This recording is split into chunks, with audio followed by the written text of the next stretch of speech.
Hello everyone and welcome to all exams place. मेरा नाम है अवनी और आज हम पढ़ने वाले हैं इंग्लिश।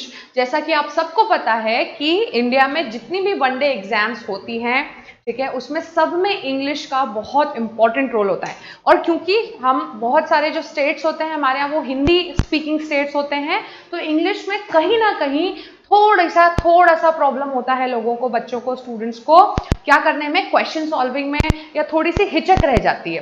तो आज हम कोशिश करने वाले हैं कि कैसे हम हमारे जो इंग्लिश के बेसिक्स हैं, ठीक है, उनको रिकॉल करेंगे और कोशिश करेंगे कि हमने जो स्कूल में पढ़ा है और जो हमारा एक प्रॉपर बेस होना चाहिए वो कैसे हमारे काम में आएगा आगे जो हमारी वनडे वाली एग्जाम्स है उनके सारे क्वेश्चंस को टैकल करने में। चलिए तो जाते हैं थोड़ा सा पीछे और रिवाइज कर लेते हैं हमारे बेसिक्स को, क्योंकि अगर बेसिक्स होंगे स्ट्रांग तो कोई भी क्वेश्चन आ जाए, कोई भी प्रश्न आ जाए, ऐसा कुछ भी नहीं रहेगा जो आपसे नहीं बनने वाला। चलिए तो स्टार्ट करते हैं।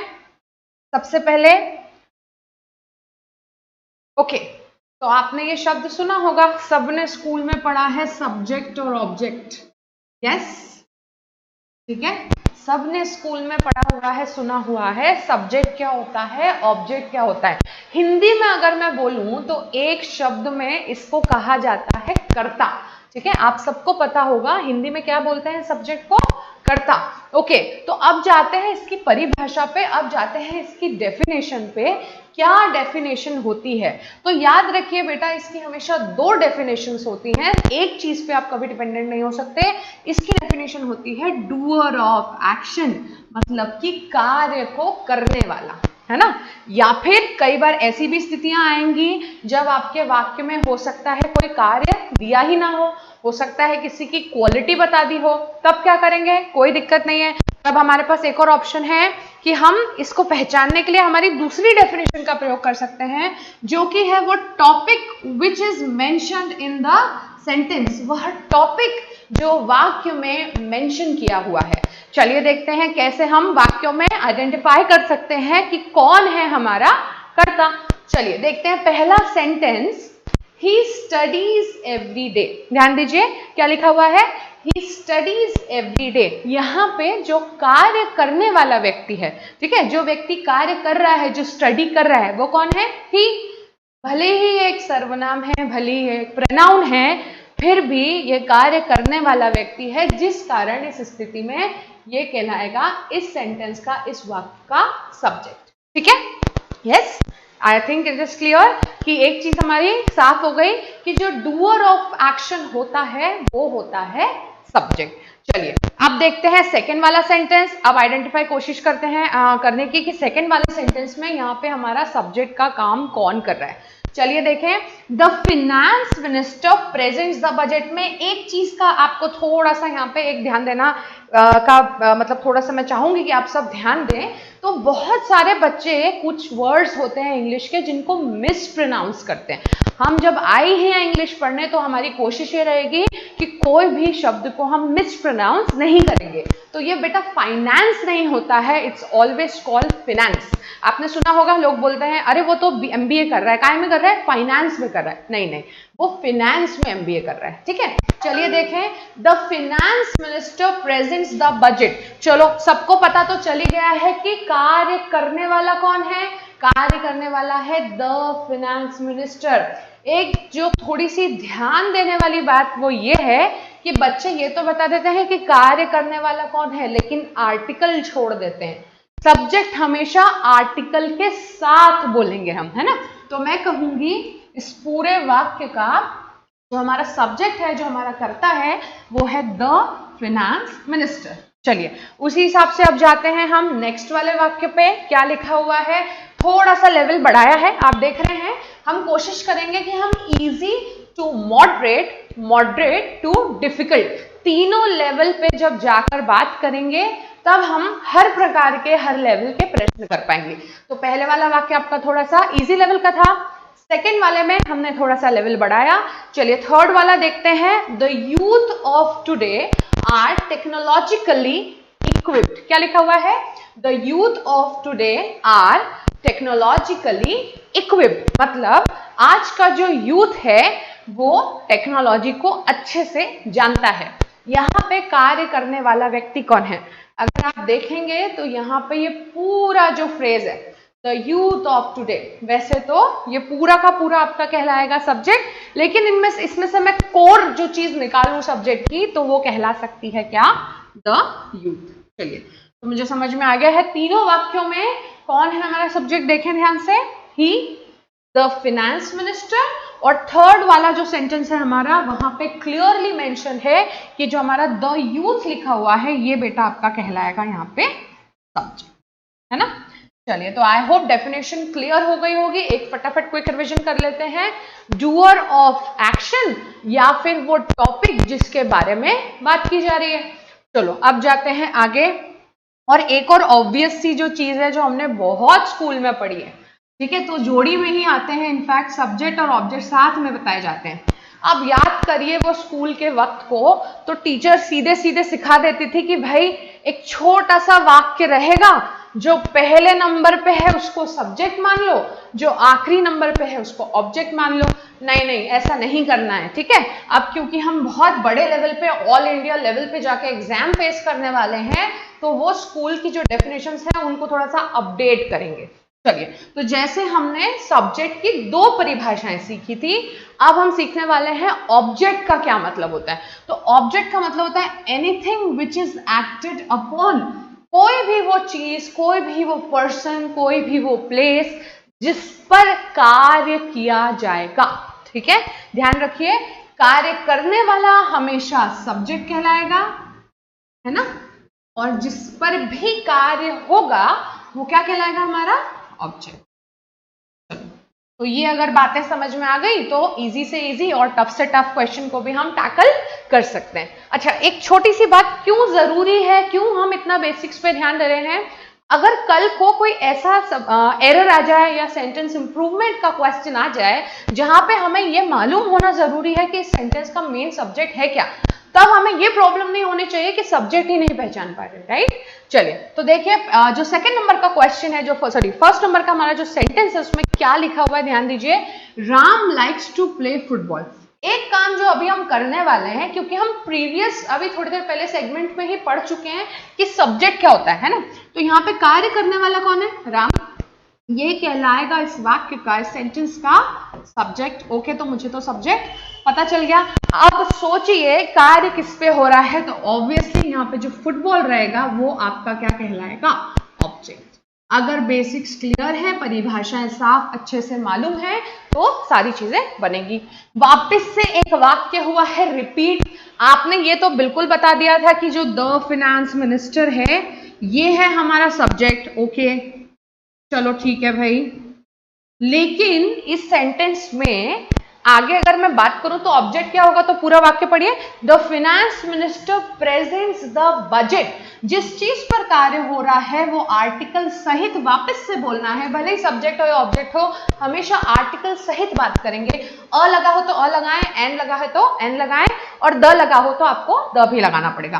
तो यहाँ पे जो द बजट लिखा हुआ है वो बेटा कहलाएगा पूरा हमारा ऑब्जेक्ट। चलिए, नेक्स्ट वाले में तो आप खुद ही आई सपोज बता देंगे। तो देखें ध्यान से, यहाँ पे कार्य करने वाला व्यक्ति कौन है? सेंटेंस पढ़ लीजिए फटाफट। My mother कुक्स delicious food.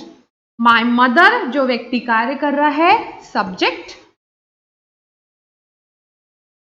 Delicious food, याद रखिए हमेशा जिस चीज पर कार्य हो रहा है उसकी अगर क्वालिटी उसके जस्ट आगे लिखी है तो वो पूरा फ्रेज ही आपका, ये पूरा जो फ्रेज है ये कहलाएगा आपका ऑब्जेक्ट। डिलीशियस को नहीं छोड़ेंगे, पूरा का पूरा आपका फ्रेज कहलाएगा ऑब्जेक्ट, ठीक है।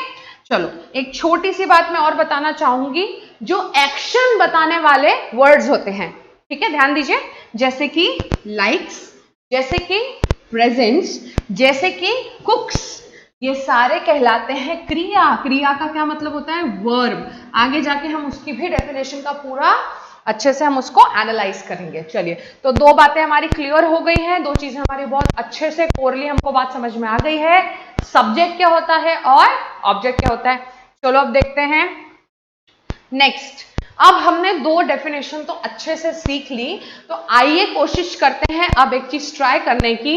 सो let's try to identify subject and object. मेरे सामने कुछ वाक्य हैं, अब जबकि हमने सीख लिया है, ठीक है, जब तक आप प्रैक्टिस नहीं करेंगे तब तक कोई मतलब नहीं रहेगा चीजों को समझने का। ओके, तो चलिए देखते हैं कौन है सब्जेक्ट और कौन है ऑब्जेक्ट। पहला वाक्य सब ध्यान दीजिए प्लीज, क्या लिखा हुआ है? The journalist of the well known channel called the celebrity. ठीक है, वो जो बहुत वेल नोन चैनल है जिसको सब जानते हैं, भाई एबीपी न्यूज जो चैनल है उसे तो सब लोग जानते हैं, उसके जो जर्नलिस्ट थे उन्होंने एक सेलिब्रिटी को कॉल करा। क्यों कॉल करा? हो सकता है कोई इंटरव्यू लेना हो। ठीक है, चलिए तो देखते हैं। The journalist of the well known channel called the celebrity. चलिए सबसे पहले कोशिश की जाएगी इसको पहचानने में, सब्जेक्ट को आइडेंटिफाई करने में। तो मुझे समझ में आ रहा है कि कार्य करने वाला जो व्यक्ति है यहाँ पे वो कौन है? जर्नलिस्ट।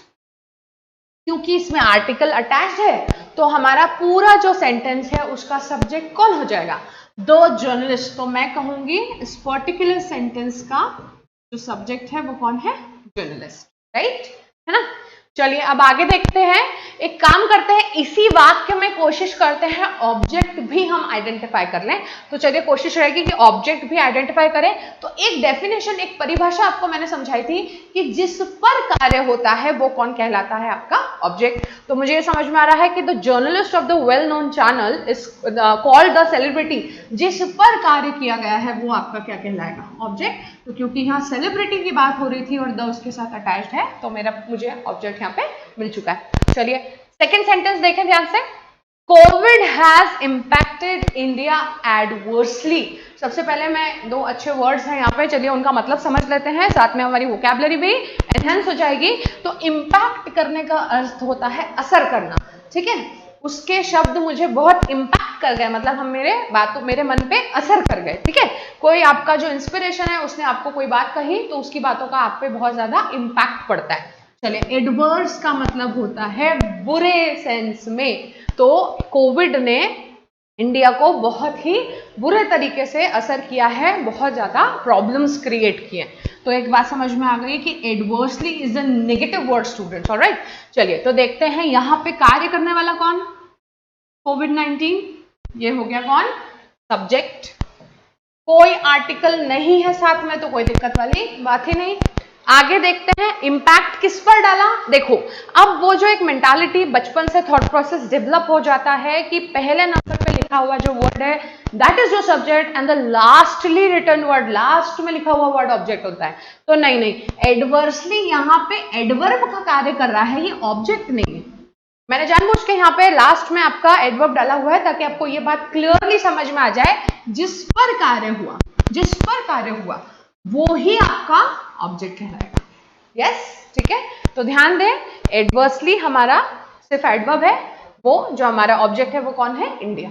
चलो अगला वर्ड देख लेते हैं। अगला जो सेंटेंस है वो एक इंपरेटिव सेंटेंस है, वो एक नॉर्मल अफर्मेटिव या नेगेटिव वाक्य नहीं है। इंपरेटिव सेंटेंस का मैं थोड़ा सा इंट्रोडक्शन पहले आपको बताना चाहूंगी। इंपरेटिव सेंटेंस वे सेंटेंस होते हैं जिनमें या तो कोई कमांड होती है, या तो कोई रिक्वेस्ट होती है, या फिर कोई एडवाइस होती है। चलिए तो क्या लिखा हुआ है, शुरुआत देखिए क्या किससे की गई है। प्लीज तो सीधा रिप्रेजेंटेशन है कि ये जो वाक्य है ये है हमारा कोई रिक्वेस्ट वाला वाक्य है ना। चलिए तो क्या लिखा हुआ है, प्लीज पास द नोटबुक। ऐसे वाक्यों को कैसे टैकल किया जाए, ध्यान से सुनिएगा। ओके, तो मुझे इसमें देखकर ये समझ में आया कि भाई कार्य करने वाला व्यक्ति तो गायब है ना। तो ऐसे वाक्यों में हमेशा याद रखिए स्टूडेंट्स, जब भी इंपरेटिव सेंटेंस होते हैं तो हम सपोज करेंगे मतलब मानेंगे। क्या मानेंगे? कि हिडन सब्जेक्ट आपका जो है, जो हिला हुआ, जो आपका जो सब्जेक्ट है जो छुपा हुआ है वो क्या कहलाएगा यहाँ पे? ठीक है, वो क्या कहलाएगा? वो कहलाएगा यू। हमेशा कोई भी लिख लें आप, ये बात ध्यान से अच्छे से नोट करें कि कोई भी अगर इंपरेटिव वाक्य, इंपरेटिव अर्थात रिक्वेस्ट वाली बात हो गई, या फिर कैसी बात हो गई, किसी ने ऑर्डर दे दिया, किसी ने कोई कमांड दे दी, ऐसी बात हो गई, किसी ने बोला कि यार टाइमली डॉक्टर के पास जाओ, आपकी तबीयत बहुत खराब है, ये एक एडवाइस हो गई आपके लिए। ऐसे वाक्य हमेशा इंपरेटिव में कहलाएंगे और उसमें हमेशा याद रखिए हिडन सब्जेक्ट होता है। क्या होता है hidden subject? Second form of subject that is you, है ना, तुम। तो यू जो रहेगा वो आपका इस वाक्य का हिडन मतलब छुपा हुआ सब्जेक्ट कहलाएगा। चलो हमें ऑब्जेक्ट की तो डेफिनेशन पता है, जिस पर कार्य किया जाता है, जिस चीज पर कार्य किया जाता है वो कहलाता है हमारा ऑब्जेक्ट। यहाँ पे कार्य किस पर किया गया? द नोटबुक पे, उसके कारण ये जो पर्टिकुलर फ्रेज है ये पूरा का पूरा द नोटबुक क्या कहलाएगा? आपका ऑब्जेक्ट कहलाएगा। ठीक है, आई होप ये क्लियर हो गया होगा अच्छे से। एक बार जल्दी से क्विक रिवीजन कर लेते हैं, है ना, क्योंकि प्लीज से स्टार्ट हुआ तो ये कोई नॉर्मल वाक्य नहीं था, ये वाक्य था आपका इंपरेटिव, है ना, और इंपरेटिव में हमेशा छुपा हुआ सब्जेक्ट कहलाता है दैट इज यू। और देखें ध्यान से, आगे बात समझ में आई कि अरे यहाँ पे जो द नोटबुक है वो क्या कहलाएगा? आपका ऑब्जेक्ट कहलाएगा। चलिए आगे देखते हैं क्या लिखा हुआ है। Can you open the door? Can you see this? What is it? A question mark. What is a question mark? ये तो एक चिन्ह है, जिस चिन्ह ने पूरे वाक्य को बदल दिया, प्रश्नवाचक मतलब कि इंटरोगेटिव सेंटेंस में कन्वर्ट कर दिया है। What is a interrogative sentence? जहां पे आप प्रश्न वाली बात करते हैं, कोई क्वेश्चन पूछ रहे हैं, तो क्वेश्चन क्या है? Can you open the door. कार्य करने का किसे कहा गया? यू को, तो सब्जेक्ट तो अवेलेबल है। कार्य किस पर हुआ? द डोर पर, तो ऑब्जेक्ट भी मिल गया। तो आई थिंक इंटरोगेटिव सेंटेंस में थोड़ा सा इजी रहा आइडेंटिफाई करना, है ना। चलिए अगला वाक्य हमारा है छोटा सा एकदम, इतना सा सेंटेंस, इतू सा सेंटेंस। क्या है वो इतू सा सेंटेंस? देखिए, सिट डाउन। बस एक लाइन में दो शब्दों में बात हो गई कंप्लीट। किसी ने बोल दिया टीचर आई क्लास में, आप सब बच्चों ने उठकर जो बोला गुड मॉर्निंग टीचर, और टीचर ने जवाब में क्या कहा? Good morning. और अगली चीज क्या बोल दी आप सबको? Sit down. तो ये भी एक छोटा सा वाक्य कहलाया। अब अगर हम देखें तो यहां तो ना सब्जेक्ट नजर आ रहा है और ना ही कोई ऑब्जेक्ट नजर आ रहा है जिस पर कार्य हुआ। बट हाँ, एक बात समझ में आई कि ये पक्का कोई कमांड है ना, कोई ऑर्डर है, किसी ने ये ऑर्डर दिया है। तो कमांड का सीधा सीधा मतलब क्या होता है? कमांड का क्लियर और सीधा ये मतलब होता है कि ये जो कमांड है वो क्या कहलाएगी? इसने दर्शाया कि ये सेंटेंस है imperative. What is imperative? Imperative का मतलब होता है कोई कमांड, कोई रिक्वेस्ट या फिर कोई एडवाइस, है ना। तो हमें समझ में आया, क्योंकि इंपरेटिव है तो फिर इंपरेटिव के कारण सब्जेक्ट तो हमने पहले ही बोल दिया था कि वो हमेशा छुपा हुआ रहता है, hidden. That's why you. What is the subject? You. And but what is the object? क्या किसी चीज पर कार्य होता आपको नजर आ रहा है? नहीं। तो इस वाक्य में ऑब्जेक्ट अवेलेबल है ही नहीं। ऐसे भी वाक्य होते हैं बच्चों जहां पे हो सकता हो सब्जेक्ट अवेलेबल नहीं हो, जहां पे ऑब्जेक्ट अवेलेबल नहीं हो। कोई दिक्कत वाली बात नहीं, ऐसे सेंटेंसेस के लिए भी हम रेडी रहेंगे। चलिए अब थोड़ा सा बढ़ाते हैं हमारा लेवल और देखते हैं अगले सेंटेंस को। तो देखो क्या लिखा हुआ है। The knowledge of all subjects will help us to clear the exam. सारे सब्जेक्ट्स का जो नॉलेज है वो हमें मदद करेगा, हेल्प करेगा एग्जाम को क्लियर करने में। ओके, तो अगर मैं थोड़ी देर देखूं, इस बात को समझूं, तो यहाँ पे कार्य करने वाला तो ये पूरा का पूरा क्या हो गया आपका? देखिए फ्रेज जो मैंने अंडरलाइन करा है ये पूरा आपका सब्जेक्ट कहलाएगा। लेकिन कोरली बात करूं मैं, अगर ठीक है, अगर मैं बात करूं एकदम कोरली की, कि कोरली अगर मैं बोलूं कोई कोर सब्जेक्ट है, व्हाट इज इट? सिर्फ इतना, द नॉलेज, है ना। तो ये आपका मुख्य मेन सब्जेक्ट है पूरे फ्रेज में से। देखिए मैंने मेन सब्जेक्ट पिक करा। क्यों इंपॉर्टेंट है ऐसा करना? भाई आगे अगर किसी ने पूछ लिया कि आपका जो मेन या मुख्य सब्जेक्ट है वो सिंगुलर है कि प्लूरल, तो ये तो पता होना चाहिए ना। तो ये समझ में आ गया कि नॉलेज अर्थात ज्ञान, इसको सिंगुलर और प्लूरल की कैटेगरी में नहीं बांट सकते, which is called as what? Uncountable noun, जिसकी गिनती 1 2 3 4 में हो ही नहीं सकती, है ना। चलिए, so the knowledge of all subjects help करेगा क्या करने के लिए? To clear the exam. तो ऑब्वियसली हमारा जो द एग्जाम है वो इस पर्टिकुलर सेंटेंस में कहलाएगा क्या? ऑब्जेक्ट। चलिए नेक्स्ट देख लेते हैं। ठीक है, बात समझ में आने लग गई है, थोड़ा थोड़ा बनने लग गया है, धीरे धीरे आगे बढ़ते चले जाएंगे। द एथलीट्स, क्या लिखा हुआ है? The athletes from India left for the Tokyo Olympics yesterday. बड़ा ही फेमस न्यूज का ये एक आर्टिकल चल रहा है कि भाई टोक्यो ओलंपिक्स करें या नहीं करें, और चलो उन्होंने ऑर्गेनाइज तो कर दिया, लेकिन कोविड-19 के केस नहीं निकल जाए वहां पे। तो जरा चेक करिए, the athletes from India left for the Tokyo Olympics yesterday समय को बता रहा है। समय कभी भी सब्जेक्ट और ऑब्जेक्ट में नहीं बांधा जा सकता, ठीक है। तो कार्य करने वाला कौन है? The athletes from India. But अगर मैं कोर सब्जेक्ट की बात करूंगी, है ना, if I talk about core subject here, तो देखिए ये जो है द एथलीट्स, ये बेटा आपका क्या कहलाएगा? मेन आपका कोर सब्जेक्ट है ना। फ्रॉम इंडिया क्या करने गए? कहाँ के लिए वो निकल पड़े? The Tokyo Olympics. ये पर्टिकुलर फ्रेज पूरा ही आपका द सहित, आर्टिकल सहित क्या कहलाएगा? ऑब्जेक्ट कहलाएगा। चलिए, he is such a talent. यहाँ हम किसी की क्वालिटी के बारे में बात कर रहे हैं, यहाँ तो हम कोई कार्य नहीं बता रहे, यहाँ कर्ता और जिस पर कार्य हुआ हम उसकी बात नहीं कर रहे हैं। हम क्या कह रहे हैं? हम तो किसी की तारीफ कर रहे हैं कि he is such a talent. Okay, तो जिस व्यक्ति की बात की जा रही है, जब एक डेफिनेशन हो जाएगी फेल, चलो थोड़ा सा पीछे जाते हैं, है ना, कि देखो हम जा रहे हैं थोड़ा सा पीछे और याद करें कि हमने स्टार्टिंग में ही तो पढ़ी थी एक डेफिनेशन। देखिए ये है आपकी डेफिनेशन। तो भाई कार्य तो नहीं मिला, एक्शन तो वहां पे को नहीं दिख रहा, कोई दिक्कत नहीं। दूसरी डेफिनेशन देख लीजिए, क्या लिखा है दूसरी definition? Topic which is mentioned in the sentence. जिस टॉपिक के बारे में वार्तालाप हो, जिस टॉपिक के बारे में बखान हो, बताया जाए, वह कहलाता है क्या? हमारा सब्जेक्ट। तो चलिए देखते हैं, क्योंकि यहाँ पे सिर्फ क्वालिटी की बात करिए, यहाँ पे कोई कार्य नहीं हुआ, इसलिए इस वाक्य में ये जो प्रोनाउन है, ये जो ही लिखा हुआ है, यही कहलाएगा क्या? Subject. Okay, let's go to the last sentence, है ना। Ram is an intelligent boy. बहुत ही सिंपल सा वाक्य है, लेकिन याद रखिए यहाँ पे कोई कार्य करता हुआ, कोई एक्शन करता हुआ व्यक्ति नहीं है। यहाँ तो राम एक जो लड़का है उसकी क्वालिटी की बात करी गई है कि वो कैसा है? इंटेलिजेंट है। तो जरा देखिए, जैसे ऊपर वाले सेंटेंस में कोई ऑब्जेक्ट अवेलेबल नहीं था, वैसे ही इस सेंटेंस में ऑब्जेक्ट तो नहीं मिल पाएगा।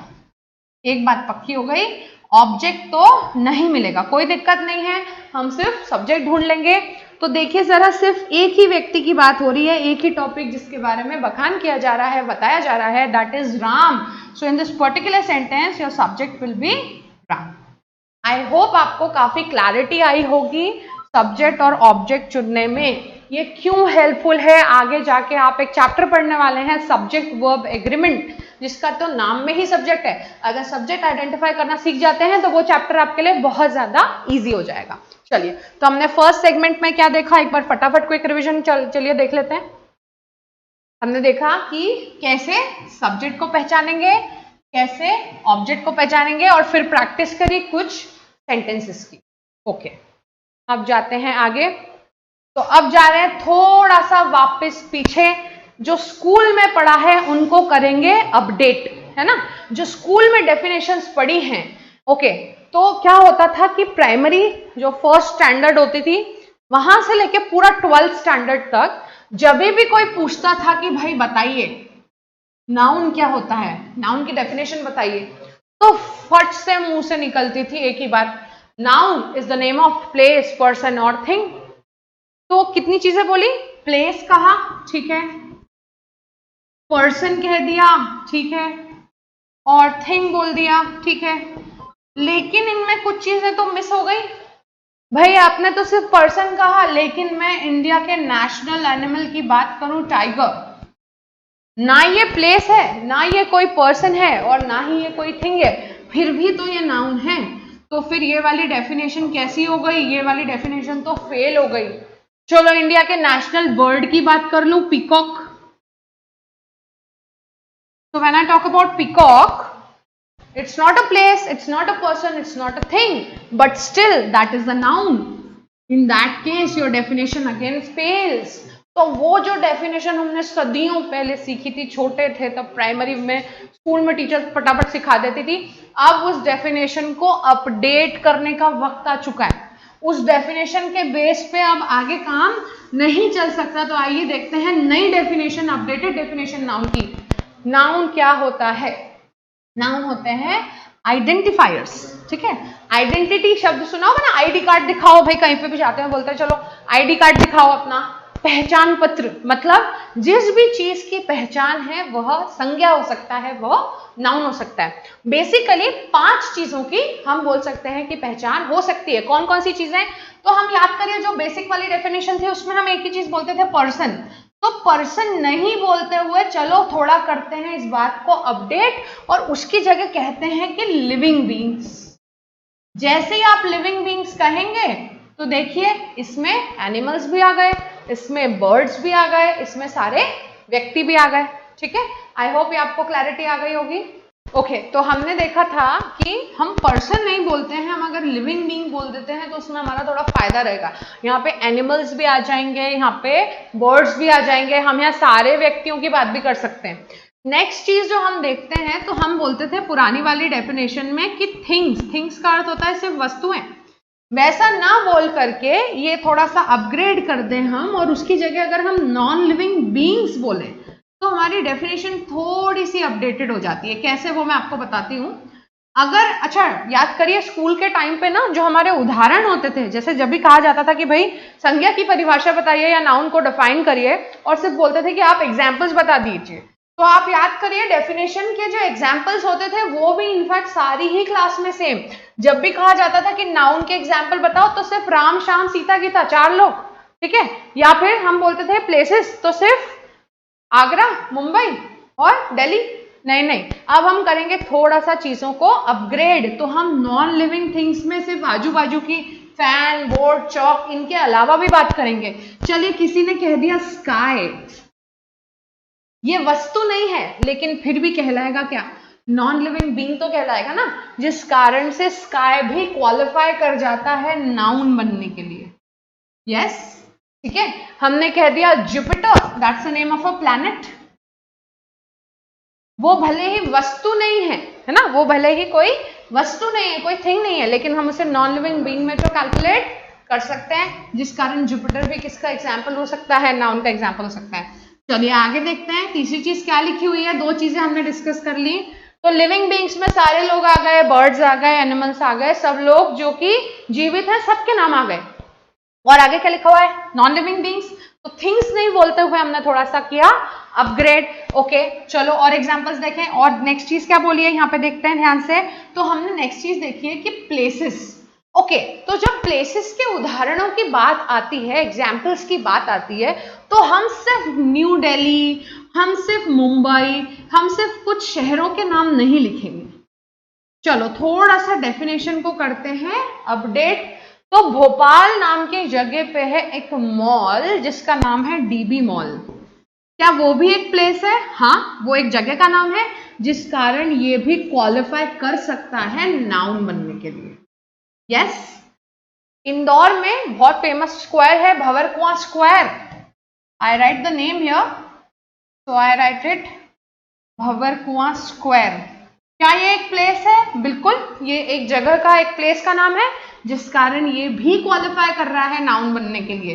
कहने का ये मतलब है कि सिर्फ अपनी सोच को कन्फाइंड ना रखें, सिर्फ कुएं के मेंढक नहीं रह जाएं हम कि भाई हमारे को तो सिर्फ 2-3 एग्जांपल आते हैं। हर चीज जो प्लेस है उसको नाउन सोचने और समझने की हमें क्षमता होनी चाहिए। चलो भाई अब आगे जाते हैं। That is what is the next word written over here, which is emotions. Okay, तो अगर मैंने कहा कॉन्फिडेंस, अगर मैंने एक शब्द बोला कॉन्फिडेंस, तो मुझे समझ में आया कि ये एक ऐसी चीज है जिसको हम देख नहीं सकते लेकिन हाँ समझ जरूर सकते हैं। हमने बोला वो व्यक्ति में बड़ा कॉन्फिडेंस है, ठीक है। तो कॉन्फिडेंस की जो फीलिंग है वो किसमें क्वालिफाई करेगी, नाउन बनने के लिए। मैंने कहा हमारे जो सोल्जर्स हैं उनमें बहुत ही ब्रेवरी है। सोल्जर्स में क्या क्वालिटी होती है, ब्रेवरी वाली क्वालिटी होती है। तो ब्रेवरी क्या कहलाएगी आपकी, नाउन, है ना। चलिए हमने बोला कोई व्यक्ति है उसमें क्वालिटी है इस चीज की, वो ऑनेस्टी वाली क्वालिटी है, तो ऑनेस्टी क्या कहलाएगी, उसकी नाउन कहलाएगी, ठीक है। तो आई होप आपको इमोशंस का मतलब समझ में आया हो। एक खास बात मैं और आपको बताऊंगी, पहले हम पूरा डिस्कशन कर लेते हैं। अब सबसे ज्यादा जिस पार्ट को इग्नोर्ड किया जाता है, ठीक है, जब हम नाउन की बेसिक डेफिनेशन पढ़ते हैं, और जो सबसे ज्यादा बेटा इग्नोर्ड पार्ट होता है जिस पर हम बिल्कुल ध्यान नहीं देते, वो होता है प्रोसेसेस। प्रोसेस का मतलब होता है किसी कार्य को करने की विधि। अब अगर हम इसकी बात करें तो अगर मैं लिख रही हूं फोटोसिंथेसिस, फोटोसिंथेसिस एक ऐसी विधि है जिसको करके जो प्लांट्स होते हैं वो अपना फूड प्रिपेयर करते हैं, अपना खाना बनाते हैं। तो फोटोसिंथेसिस है एक विधि, एक प्रोसीजर जो कि कहलाएगी नाउन, जो कि क्वालिफाई कर जाएगी नाउन में। ठीक है, मैंने कहा उस ऑर्गेनाइजेशन का मैनेजमेंट बड़ा अच्छा है, तो मैंने जो वर्ड लिखा मैनेजमेंट, ये भी तो एक विधि है ना, ये भी तो एक प्रोसीजर है, उस कारण से मैनेजमेंट भी क्या कहलाएगा, नाउन कहलाएगा। मैंने कहा रेस्पिरेशन, ये एक ऐसी प्रोसीजर है जो हम हर्षण कर रहे हैं, तो रेस्पिरेशन भी क्या कहलाएगी, नाउन। तो याद रखिए living beings, non living beings, places, emotions और प्रोसेसेस, ये सब मिलकर बनाते हैं नाउन को। तो अब हम वो पुरानी वाली डेफिनेशन पे नहीं जाएंगे कि noun is the name of place, person और थिंग, हम करेंगे अपनी बातों को अपडेट। चलिए ये आ गया है समझ में, अब जाते हैं आगे। तो थोड़ा सा आई सपोज अपग्रेड हो रहे हैं हम, है ना। तो नेक्स्ट चीज जो है दैट इज व्हाट, प्रोनाउन। एक छोटी सी चीज जो मैं आपको यहाँ पे बताना चाहती हूँ, तो इसको प्रोनाउन नहीं बोलना है ना। इसको हिंदी में तो सर्वनाम कहा जाता है, तो इंग्लिश में इसको प्रोनाउन नहीं बोलना है। ध्यान से सुनिए प्रोनाउंसिएशन कैसा होता है, इसको प्रोनाउन बोलना है, it's not pronoun, it's pronoun. Okay okay, तो जो भी चीज नाउन की जगह पे आ पाए, जो भी चीज संज्ञा को रिप्लेस कर पाए, वो क्या कहलाती है, प्रोनाउन। अब हमें एक चीज अच्छे से मालूम है, जो हमने बचपन में उदाहरण पढ़े थे, क्या क्या हमने कहा था, आई, हमने कहा we, you, he, she, it, yes और दे। ये सारे जो उदाहरण हैं ये किसकी ओर संकेत करते हैं, क्या इंडिकेट करते हैं, these are the examples of pronouns. Agreed, बिल्कुल सही बात। लेकिन क्या सिर्फ इतना ही है, लेकिन क्या सिर्फ इतनी ही बातें हैं, इतने ही उदाहरण है प्रोनाउन के, बिल्कुल नहीं। चलो सपोज करते हैं एक एग्जाम्पल, अगर क्लास में 10 स्टूडेंट्स हैं, ठीक है, अगर क्लास में 10 स्टूडेंट्स हैं और हमको एक अनाउंसमेंट करनी है, हमको एक अनाउंसमेंट करनी है, क्या अनाउंसमेंट है, हमको एक अनाउंसमेंट करनी है कि कल आप सभी को टेस्ट देना है। ठीक है, छोटी सी एक अनाउंसमेंट हुई कि कल टेस्ट देना है। तो क्या हर बच्चे का, एक बच्चे का नाम सपोज है राम, किसी बच्चे का नाम है श्याम, ठीक है, किसी का नाम है रीना, ऐसे बहुत सारे स्टूडेंट्स हैं करीबन 10 और सबके अलग अलग नाम हैं। क्या हम हर बच्चे का नाम लेके अलग अलग बार बोलेंगे कि राम कल टेस्ट का प्रिपरेशन करके आना, कल आपका टेस्ट है, फिर बोलेंगे श्याम कल प्लीज टेस्ट का प्रिपरेशन करके आना, कल आपका टेस्ट है, फिर रीना को अलग से, क्या ऐसे सबको बोलेंगे, बिल्कुल नहीं। ये जो सारे नाउन्स थे इनको किया रिप्लेस और एक वर्ड बोला, क्या बोला, एवरीवन, क्या बोला, एवरीवन। तो वी सेड कि everyone has to be prepared, everyone सबका रहेगा कल टेस्ट। मैं ऑल नहीं कह रही, ठीक है, मैं ऑल नहीं बोल रही, उसकी जगह मैं एक शब्द यूज कर रही हूँ, एवरीवन मतलब प्रत्येक व्यक्ति। ओके, तो बेसिकली मैं क्या कर रही हूँ यहाँ पे, राम, श्याम, रीना और जो बाकी 10 बच्चों के नाम हैं उनको, नाउन्स को हटाया और उनकी जगह एक शब्द लगाया, एवरीवन। नाउन को जो रिप्लेस कर पाए वो कहलाता है प्रोनाउन। तो इस स्थिति में, इस पर्टिकुलर कंडीशन में एवरीवन भी किसका उदाहरण हो सकता है, प्रोनाउन बनने का। ठीक है, बात समझ आई। बोलने का ये मतलब है कि आप सिर्फ कन्फाइंड नहीं रहेंगे, सिर्फ ही, शी, इट, नहीं नहीं, आप थोड़ा सा अपने नॉलेज को करेंगे एक्सटेंड, ठीक है, थोड़ा सा हो जाएंगे अपग्रेड, क्योंकि कॉम्पिटिटिव एग्जाम्स के हिसाब से प्रिपरेशन करनी है ना।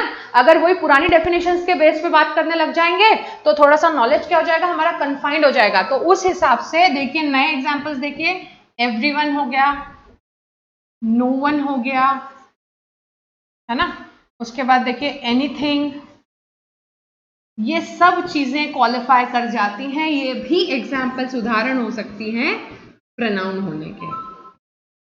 तो ये हो गई हमारी डेफिनेशन, थोड़ी सी अपग्रेड। चलिए और करते हैं, आगे बात करते हैं।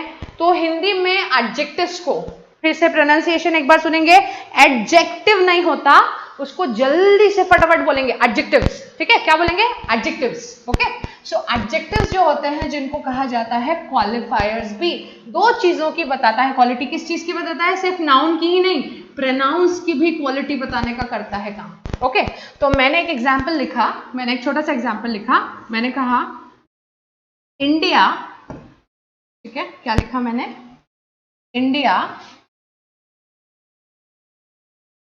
Is progressive, India is progressive. आपने बेसिकली क्या किया, इंडिया नाम का जो नाउन था उसकी क्वालिटी किसने बताई, प्रोग्रेसिव नाम के शब्द ने। उस स्थिति में जो प्रोग्रेसिव था वो कहलाएगा adjective.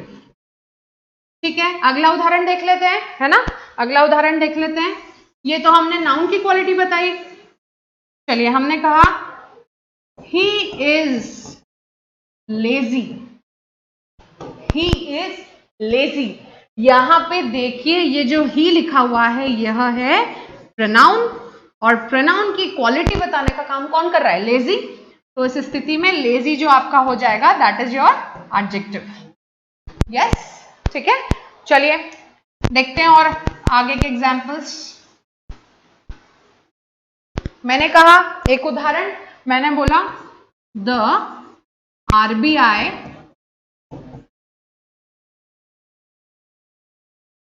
is a well-known organization। देखिए जरा और कोशिश करिए बताने की। अब आप बताएं क्या लगता है इसमें कौन है एडजेक्टिव आपका, the RBI is a well known organisation. यहां पे वेल नोन ने करी है तारीफ, किसकी तारीफ करी है, आरबीआई की। तो जो वेल नोन नाम का शब्द है वो कहलाया विशेषण या फिर एडजेक्टिव का उदाहरण। आई होप आपको बात क्लियरली समझ में आ रही है। सिर्फ नाउन नहीं, प्रोनाउंस को भी कंसीडर करना पड़ेगा। कुछ एडजेक्टिव्स देख लेते हैं, है ना, सिर्फ पॉजिटिव नहीं नेगेटिव क्वालिटीज भी एडजेक्टिव होती हैं। एक शब्द है एरोगेंट, एरोगेंट भी एक एडजेक्टिव है। एरोगेंट का क्या मतलब होता है, जो थोड़ा सा रूड हो, जिसमें शिष्टाचार नहीं हो। हमने कहा करेजियस, ठीक है, जिसमें ब्रेवरी हो, बहादुर। ये सारे शब्द जो होते हैं किसका संकेत करते हैं, क्या बताते हैं कि ये क्या है, एडजेक्टिव। Intelligent, yes. चलो एक अच्छी बात बताती हूं, जब हम एडजेक्टिव पढ़ रहे हैं तो आपने सुना होगा कि अगर आपने दो शब्द देखे होंगे, एक होता है ब्यूटीफुल और एक हैंडसम। तो क्या कहा जाता था, अगर हम किसी मेल की बात करें, किसी पुरुष की बात करें, सिर्फ उसे ही हैंडसम बोलते हैं, और किसी फीमेल की बात करें, कोई गुड लुकिंग है तो उसे ब्यूटीफुल बोलते हैं। नहीं, कोर ब्रिटिश इंग्लिश में, ठीक है, हमारी जो सारी एग्जाम्स हो रही हैं बेटा वो कोर ब्रिटिश इंग्लिश में होती हैं, ठीक है, लेकिन बोलचाल की भाषा में जो व्यंग तरीके से जो स्लैंग वर्ड्स यूज होते हैं वो अमेरिकन इंग्लिश के होते हैं। तो एक चीज अच्छी समझते हैं कि वैसे आजकल जो अपडेटेड नॉलेज है उस हिसाब से अब ब्यूटीफुल और हैंडसम जेंडर डिफाइन नहीं रह गए। ऐसा नहीं होता कि हम सिर्फ किसी फीमेल को ही ब्यूटीफुल बोल सकते हैं, आजकल तो मेल्स को भी ब्यूटीफुल बोला जा रहा है। ब्रिटेन में पहले कोई फीमेल को भी हैंडसम बोला जाता था, ठीक है, लेकिन अभी क्या होता है कि हम प्रैक्टिकली अगर बात करें तो हमने थोड़ा सा डिफाइन कर दिया कि फीमेल होगा तो ही हम ब्यूटीफुल बोलेंगे और अगर कोई मेल होगा तो ही हैंडसम बोलेंगे। तो ऐसा बिल्कुल नहीं है, थोड़ा सा नॉलेज को करें अपडेट, तो अब ये चीजें जेंडर डिफाइन नहीं रही, है ना। चलिए और देखते हैं। तो ऐसा बहुत बोला जाता है कि India is a developing country, बोला जाता है। उस स्थिति में क्या हुआ, डेवलपिंग ने भी तो क्वालिटी ही बताई है ना। तो आपका जो डेवलपिंग है वो भी किसका उदाहरण हो जाएगा, एडजेक्टिव। चलिए, तो ये हो गई है हमारी 3 डेफिनेशंस। नाउन का थोड़ा सा हमने अपडेट करा है नॉलेज को, प्रोनाउन को भी अपडेट करा है, और अभी अभी एडजेक्टिव को भी अपडेट करा है। चलो अब है एक मेन बहुत इंपॉर्टेंट डेफिनेशन जिसमें बच्चे थोड़ी सी गड़बड़ कर ही देते हैं, तो उसे कहते हैं वर्ब, हिंदी में बोला जाता है क्रिया। तो जब भी पूछा जाता है कि भाई बताइए क्या है डेफिनेशन, क्या है इसकी परिभाषा, तो बच्चे बोलते हैं कि कोई भी कार्य, एक ही चीज बताई जाती है कि जब भी हम किसी भी कार्य की बात करेंगे सिर्फ वही है आपका वर्ब, नहीं, ठीक है, कार्य तो है ही है, एक्शंस तो है ही है, स्थितियां भी बताती हैं वर्ब को, स्टेट भी बताती है वर्ब को। कैसे, जरा देखिए, हमेशा जो मेन वर्ब रहेंगे, हिंदी में बोला जाता है मुख्य क्रिया, ठीक है, तो जो मेन वर्ब होता है वो हमेशा एक्शंस को बताता है। कौन है मेन वर्ब? उदाहरण लूं तो जैसे हमने बोला टॉक, वॉक, स्लीप, रन, ये सब चीजें मुख्य क्रिया के रूप में एक्शंस को, कार्यों को बता रही है। तो ये किसके उदाहरण हो गए? मेन वर्ब का उदाहरण हो गया, क्रिया का उदाहरण हो गया, है ना, एक्शंस का। अब अगर मैं ऐसा कह दूं इज, वॉज, विल, तो देखिए कितना बड़ा चेंज आ जाता है वाक्य में। अगर मैं किसी वाक्य से इज हटाकर वॉज कर दूं तो उसकी तो पूरी की पूरी स्टेट ही बदल गई। उसमें जो वर्तमान की बात हो रही है, प्रेजेंट की बात हो रही है, वो कहां चली जाती है? पास्ट में चली जाती है। अगर बदल के विल कर दिया जाए तो वही चीज चली जाती है फ्यूचर में। मतलब कि इनका तो बड़ा ही इंपॉर्टेंट रोल होता है। ये कहलाते हैं हेल्पिंग वर्ब, हिंदी में कहा जाता है सहायक क्रिया। इन्हें ना भूलें, है ना।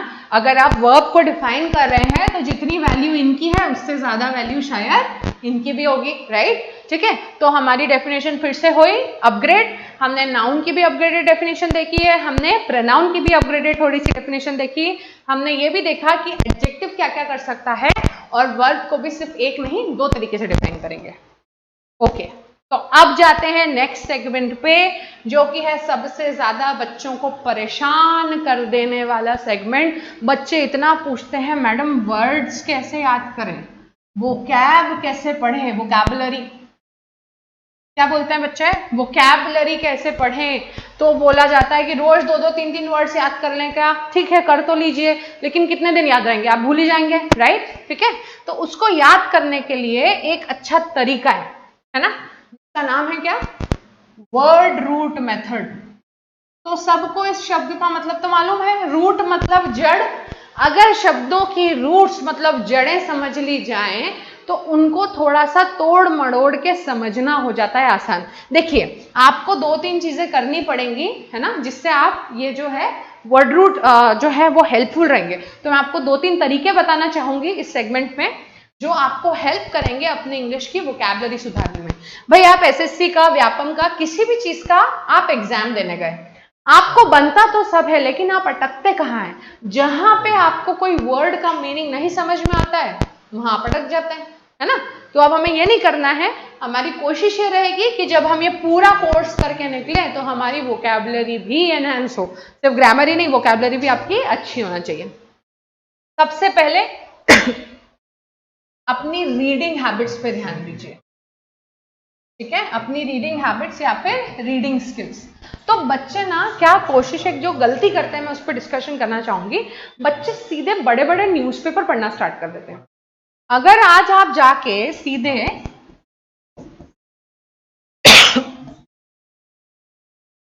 ये न्यूज़पेपर पढ़ने लग जाएं, द हिंदू, तो क्या काम बन पाएगा? नहीं, आप बोर हो जाएंगे, आपको बहुत सारे वर्ड्स तो ऐसे ही समझ में नहीं आने वाले। तो हम छोटे से फर्स्ट लेवल से स्टार्ट करते हैं। तो देखिए, जो आपको पहली चीज पढ़नी है, एक छोटी सी मैगजीन है जो कि बहुत फ्री ऑफ कॉस्ट अवेलेबल है, रीडर्स डाइजेस्ट। ये इंटरनेशनल मैगजीन है, rd.in। rd.in अगर आप अपने ब्राउजर पे टाइप करेंगे तो आपको इसका वेबसाइट मिलेगा। इसमें बहुत इजी और थोड़ी अच्छे लेवल की इजी वाली इंग्लिश, जिसमें आपको पढ़ने में कोई तकलीफ नहीं होने वाली।